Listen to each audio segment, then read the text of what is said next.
Thank you. I think it's clear that what we are saying as Azimio is that we condemn the budget and the finance bill in total, and we actually reject it from this platform, or reject them from where we start, and are asking our members of parliament to hear it, hear the members of the public, listen to what we are telling you.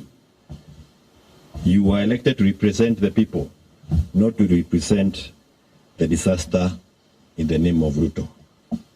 And why do I call him a disaster? He has reduced school feeding program by 2 billion shillings.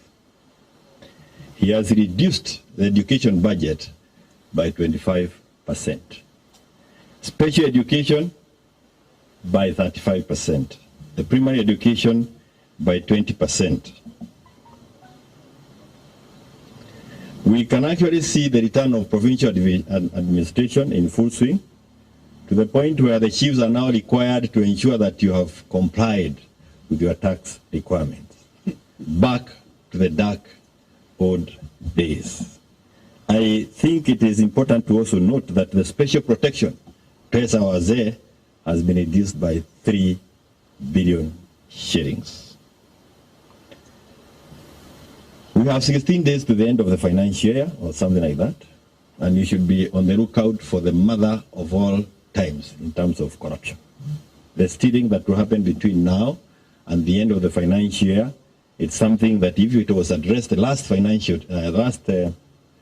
when you were budgeting and leading the finance bill, the burden that we have already gone through would not have been occasioned on Kenyans. Why? Because there are very many of the votes that have not been exhausted, and they will be doing everything else, including buying of shoes and belts, to ensure that they exhaust that money. His Excellency has mentioned about our former president. And I think what he was saying, in short, what I heard, is that in the last financial year, his office had been allocated something like 600 million shillings. Throughout that period, he had only received 28 million shillings. The balance had also been spent. And alikuwa nauliza, nani alikula? Wakenya waabiwe na waache kuambiwa kwamba alipatiwa. And why you need a committee to answer such a simple question, it actually helps you to know that mwizi must be part of that committee, or one constituting the committee. And I want to say this, nimalize na kusema ya kwamba this double speak, wale ambao wako na magari msome vizuri. Dungo jana amesema, if you look at what he led and presented, there is no capping on the motor vehicle tax. In his presentation, there is no capping. Ni ingine tulikuwa tunasukushwa hapa wa Kenya is what was given a cap of 100,000. So you start working on the cost of your vehicle, or the value of your vehicle, and know the corresponding amount of money that you need to pay on an annual basis.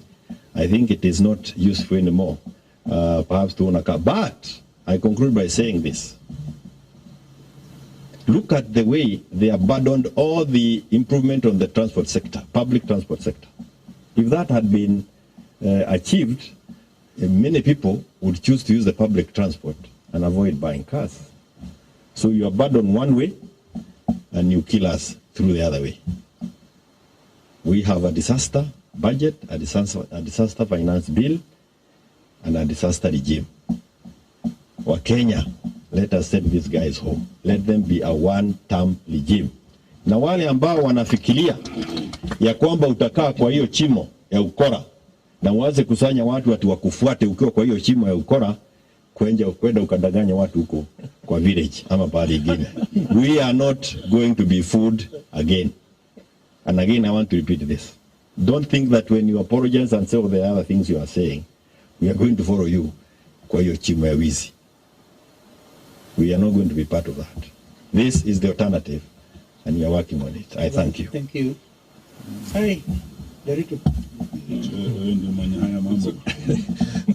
Thank you. I think I'll only emphasize